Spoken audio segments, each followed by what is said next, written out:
semunondiziva ndauya neshoko rakataurwa naProfeti Makandiwa vachitaura pamusoro pekuti ingava n'anga yechokwadi angava maprofita echokwadi hakuna anokwanisa kundiudza kuti muhomwe mangu ndakaisei. Zvino ndiri kuti kuna vaMakandiwa ndinokwanisa kukumisai zvachose kutaura kuti hamuna rimwe bhii kana rimwe shoko ramungazogone kuprofita zvachose, kureva kuti hamuna chimwe chinhu chamuchazokwanisa kuona nezvandinenge ndaita, nekuti simba randinaro inini rinogona kukupunzirai pasi, kukuudzai chamapedza kudya kumba kwenyu, nependi ramunenge makapfeka, neshoko ramapedza kuudza madhamu muri mubhedroom oro maakubuda kubva mumba muchienda kuchechi, nechamunenge mapedza kudya.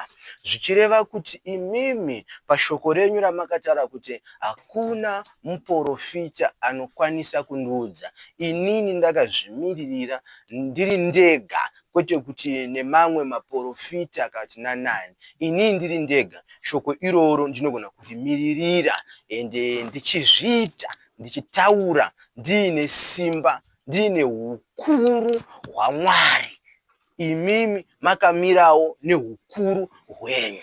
Ndachipedza kukunhongai zvese ndochokuti imimi sezvo muri imi munhu wakaisawo shoko iri 1 million yenyu imataura ndaisa pahomwe, ndochokutiwo chiprofitawo nevana vako vari muchechi vazvione kuti ini mangu muhomwe ndaisei, iwo uchitaura kuti waisa chakati chirimo muhomwe.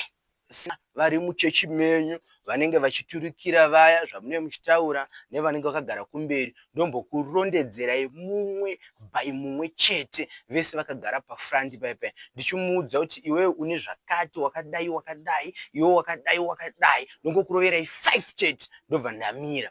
Zvino inini ndobva ndataura kuti inini nhamba dzangu dziripo pachivhitivhiti, ndasiyana nemi munotaura shoko muchitya kuisa nhamba dzenyu pazvivhitivhiti kuti pamwe vanhu vangazokutsvagai vakati aiwa ko muripi, uyai. Uye ndasiyana namamwe maprofets vari munzvimbo dzakasiyana siyana nevari kutya kuti no tinozotsipikwa, no tinozoitwa zvakati. Inini ndiri redi nekuti nhamba dzangu dziripo. Nyaya iyoyo iri kutaurwa iri paTiktok yama handisitaura kazvinyenyai apa ndinangu ndikutotora hangu ningiri rangu vhidhiyo rangu ungatozobude pavhidhiyo rangu ndinangu ndikutora hangu vhidhiyo rangu ndichiti ndiri panapa paUFI. Saka toonani vanotitsanangura nezvenyaya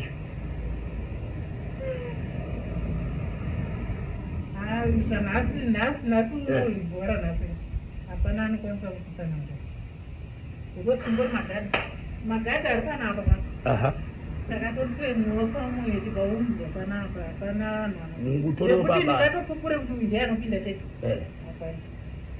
ima mupinde pano asi munoshoesedza pano hatipinde pano asi tinosveza pano ndazvinzwa right. Ndasvika paUFI panapa anzi hapana munhu, ndanga ndichifunga kuti pane pari kunyoreswa mazita nyaya yatanzwai. Munogona kuti ndiri kunyepaka ichi chikwangwari cheUFI ichi ndakachitotaurawo nasecurity guard anaitaura naye. Ndasvika ndapo kana makamera muri kuona, ndasvika ndonzi Chifembero zita rangu. Ini Makadeni Mose ndibaba Big One Chiremba panyika vari kutaura Archbishop wekupenya kweMnazareth Apostolic Church. Ndine kanyaya kadiki kandinako kwamuri imimi vanhu, hatisi pakuseka, hatisi pakutamba, sezvo takatumwa naMwari Baba pasi pezuva kuti tizoita basa rake. Ndine nhau yandanzwa ichitaurwa naMakandiwa. Amakandiwa hamusi hongu panhau yamataura, asi ndinokumbira kuti mubhuke tiketi tosangana musi weSunday chechi kwenyu kana muchida, sezvo makataura mukati achati inini ndoprofita chiri muhomwe menyu imini Baba Makandiwa, akuudzei mubhukire tiketi. Ndiri muSouth Africa, ndiri kuda kuuya moisa chero zvinhu zvingani zvamuchafungidzira kuisa muhomwe dzenyu, ndokuprofitai kuti chii chiri muhomwe Tapedza kudaro handisi kuda mastories, mari yangu ndoida apo, ende munge mchimeka sure kuti makaisa mubhegi. Handisi kuda zvekuzonzi matransaction kana kuti mari tazotransfer mumakadi muaccount, no. Ndiri kuda mari yangu in cash kana ndapedza basa. Ndikuratidzei kuti pasi pezuva pane vanhu vakatumwa naMwari. Nauya mataura iyo mafanana nevanhu vashora mamwe maprofiti.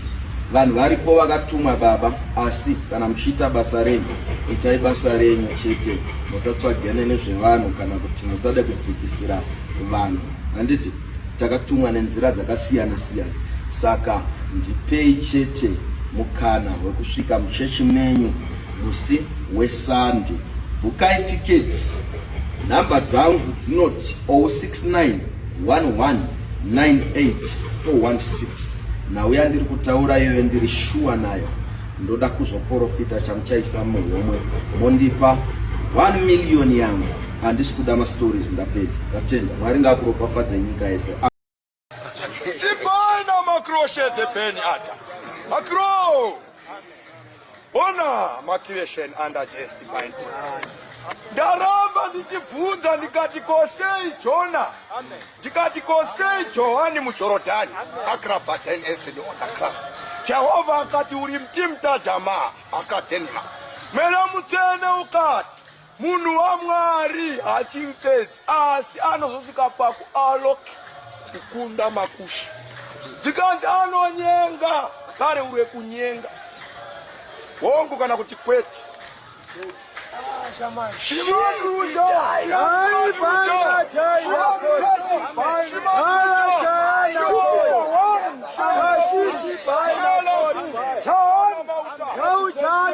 Magadi makandiwa muprofita wedu baba vakuru. Ndini headmaster baba of prophets paBotswana. Ndati ndichibuda mugomo ndine shoko randasangana naro nevana venyu vechechi nevana venyu vemasowe. Vanditi baba makandiwa, vanditi anozviti anofembera anotumwa naMwari ngauye ataure chiri muhomwe mangu ndimupe 1 million. Zvino ndati ndange ndati Manuera atinzwa, Mwari baba vatinzwa, Mwari kudenga vatinzwa. Ndange ndine chikumbiro kanaye baba nditengerewo tiketi rekubva paBotswana.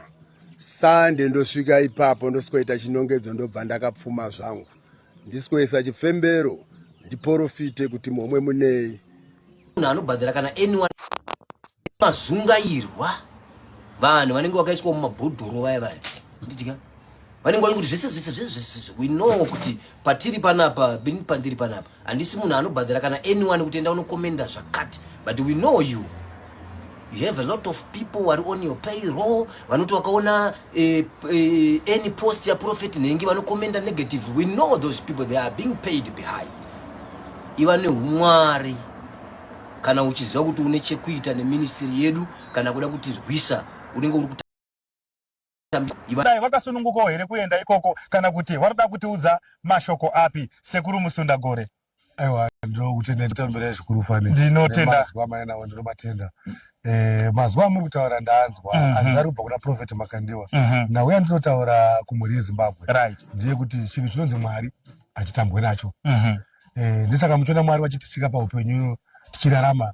Tine nguva yatikazotaura zvakare kuti tichasvika pakunofa nekunoparara. Tichizosiya nyika iri papi? Iripo. Saka nauya ndiri kutaura ndiye kuti ndanzwa izwi rabva kuna Prophet Makandiwa vachiti maprofita nen'anga kana kuti maprofita anozviti anoprofita. Ndiri kuvada kuti vauye kuti vanditsanangure kuti muhomwe mangu munei. Asi paizwi rekuti kumaprofita ini ndichirangarira ndinoziva kuti Makandiwa vanonzi Prophet Makandiwa. Zvichireva kuti ndichifuti vavo ndiprofeti. Prophet zvichireva kuti muprofita. Ndizvozvo. Saka ndaona kuti tina Makandiwa nauya vataura ivo vanofanira kunge vachiriwo kulaini ofutiripi kuchange kukamira maprofita nen'anga tichitaura munhu watichasarudza isusu n'anga nemaprofita kuti ngaaende kumberi kwedu woiswa chinhu muhomwe nevanhu vomwenyika kuti chii pamusoro penyaya. Saka asana wanza kutaura mhuri yeZimbabwe chiremba unofara here? Tinofara isi makasimba kungodaro muri uri sei upenyu? Upenyu uri nani tichongokiyakiya tichidaro nongokekera chidaro makunetswa but haana ndingakusiyei ndangoti ngende surprise visit ndingosvike ndingonzwawo kuti muri kuti chii pamusoro penyaya yakataurwa naprofeti Emmanuel Makandira. Mangana makambosangana nayo video yacho? Takasangana nadzo nyaya, tangonzwa vaongotifonera vachingotibvunza vane nyaya idzodzo. Unongoziva kuti nyaya dzadzia vanhu vanoziva kuti kwakanyanya kune simba ndekupi, saka vanongotanga kufona kuti mati chini nyaya, hatatoni time tichingodzingouya munzeve dzedu. Saka ndisane ndoyadai kusvika kaichiremba nokuronga wokuti sei muda kuendera motare chiri muhomwe maprofeti. Isusu tinotoda, isusu hatidi izvo zvekuitirwa zvemapipi nezvinhu zvisina basa zvaanenge achitiitisa. Chatiri kutoda isusu tinotoda kuti tiende mugiraundi chaimo. Kuchechi kwake hatiende kuchechi kwake, ngaauye mugiraundi kana zvigona ngaatouye mugiraundi pauya panonzi pachimunational sports umo kana kuti mufaro mune magiraundi chemu ounganidza vana vese veZimbabwe. Ini chandongoda chete, ini handinoda kumuprofita kuti mune chakati muhomwe andika. Ndisati ndapedza kuprofita kuti mune chakati muhomwe, ndoda kumuprofita iye asingagoni kufamba. Namuti mira ipapo, pauri ipapo ndopochakamba kaitese wakamira ipapo. Iye ndobomsiya akamira ipapo kusvika mahours andoda inini. Ndozomuti chibva ipapo. Ndingodi kumuprofita zvekuti mune chinjirumo chahai mapipa yaye. Zvinhu zvekuti kana munhu ashaya nyaya, ashaya zvekuita, ashaya